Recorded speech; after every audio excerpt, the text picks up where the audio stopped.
Hola amigos, estamos en el tiempo ordinario de la semana primera y es lunes 11 de enero de la liturgia del ciclo C de la Iglesia Católica. Y es el año 2015. Y el texto que vamos a leer es el siguiente.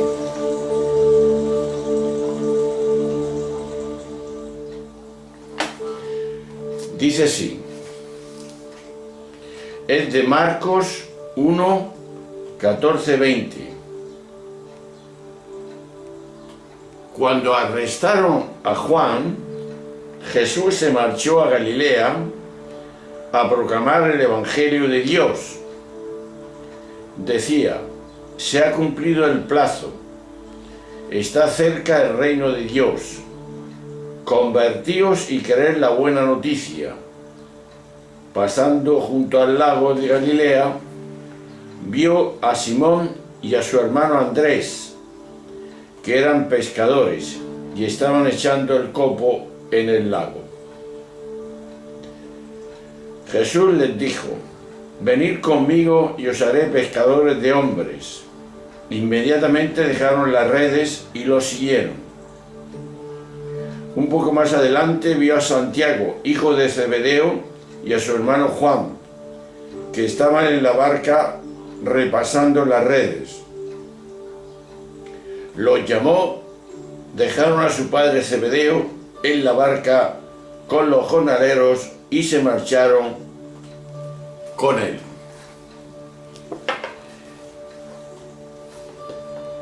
Este evangelio, lo primero que nos dice es lo siguiente. La primera palabra que el primer evangelio pone en boca de Jesús es nada menos que el querigma, pregón, proclamación, anuncio de la buena noticia. Querigma es un término técnico que significa núcleo del evangelio. El término griego evangelio significa buena noticia, sabiduría de Dios. Pero solo a partir del siglo II se designará a este tipo de escritos con la palabra evangelio, buena noticia de Dios. Articulado de ese modo, Marcos creó un nuevo género literario, el relato que se refiere a Jesús, que de ser el evangelizador se convierte en el objeto de esa evangelización. Por eso la buena noticia no solamente es sabiduría, consiste en que el reino de Dios está cerca. Cumplido el plazo, así designaban los primeros cristianos al tiempo previo a la llegada del Mesías. Ya está aquí el reino de Dios. El término reino, reinado, es susceptible de muchos significados, dependiendo también del nivel de conciencia en que se encuentre la persona que lo pronuncia. Con todo parece claro que se refiere o apunta a lo que constituye la aspiración y el anhelo más grande del ser humano. Y parece también claro que aquello que constituye nuestro anhelo no puede ser otra cosa que nuestra verdadera entidad, la plenitud. Esta es la paradoja primera. Anhelamos lo que ya somos. Cada cultura humana ha respondido a su modo a esa gran cuestión. ¿Quién soy yo? ¿Quiénes somos? Cada vez que empezamos a ser más conscientes de que la respuesta adecuada no puede venir de la mente, que únicamente funciona bien en el mundo de los objetos, sino de la propia experiencia, es decir, sabremos quién somos únicamente cuando lo seamos. Cuando acallamos la mente, caen las creencias que teníamos antes acerca de nosotros mismos y descubrimos que lo único que queda es una desnuda conciencia de ser. Esta es nuestra certeza primera, una certeza de ser autoevidente. Esa es nuestra identidad. De aquí la pregunta que surge, como siempre, al leer los textos, mirado bajo el punto de la psicología y también de la teología, sería este: ¿sé bajar de la mente a la pura conciencia de lo que soy? ¿De la conciencia de ser? Pisemos tierra, hermanos. El Evangelio de Marcos presenta aquí, en un resumen condensado, el proyecto de Jesús, como hemos dicho antes.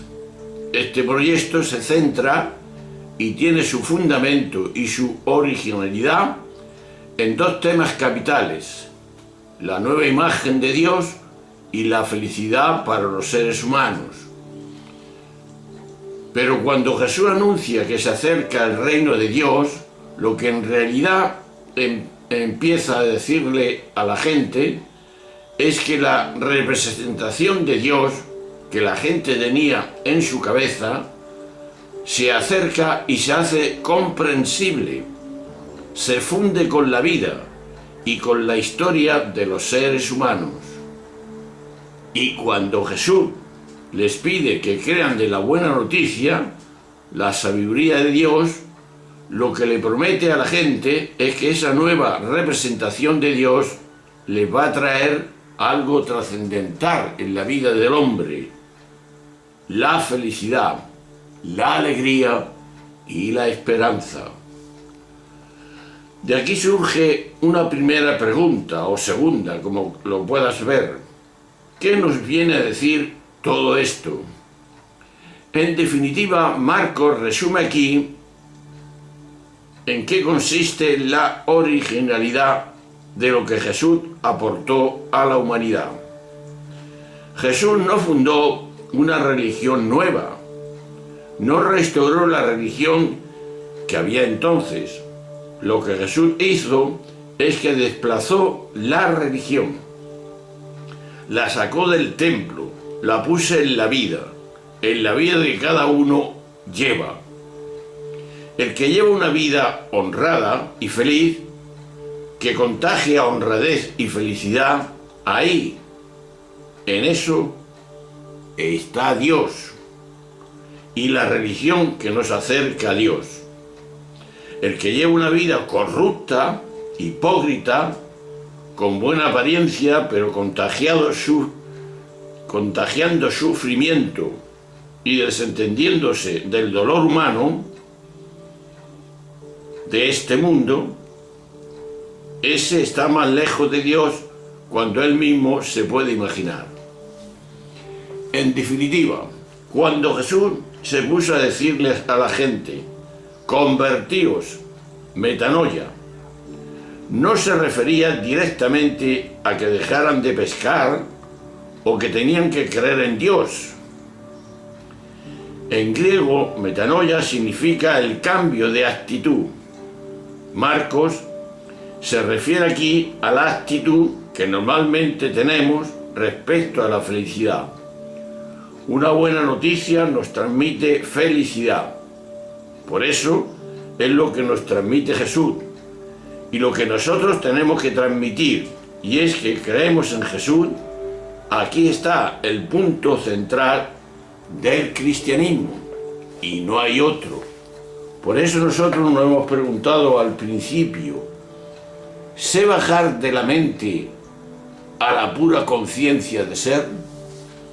Lo más importante en nuestra vida es ser lo que somos cada uno, y eso no lo borra nadie, porque está en la creación. Al principio de la creación, Dios nos creó en plenitud. Entonces nuestra respuesta en definitiva es esa: dar respuesta a Dios de esa dimensión tan grande que ha hecho en nosotros. Pues seguimos esta reflexión y el próximo día veremos cómo Jesús nos apremia a convertirnos, a saber y volver a la casa de donde salimos, porque lo interesante es saber de dónde venimos y a dónde vamos. Un abrazo grande de Diego. Hasta ahora.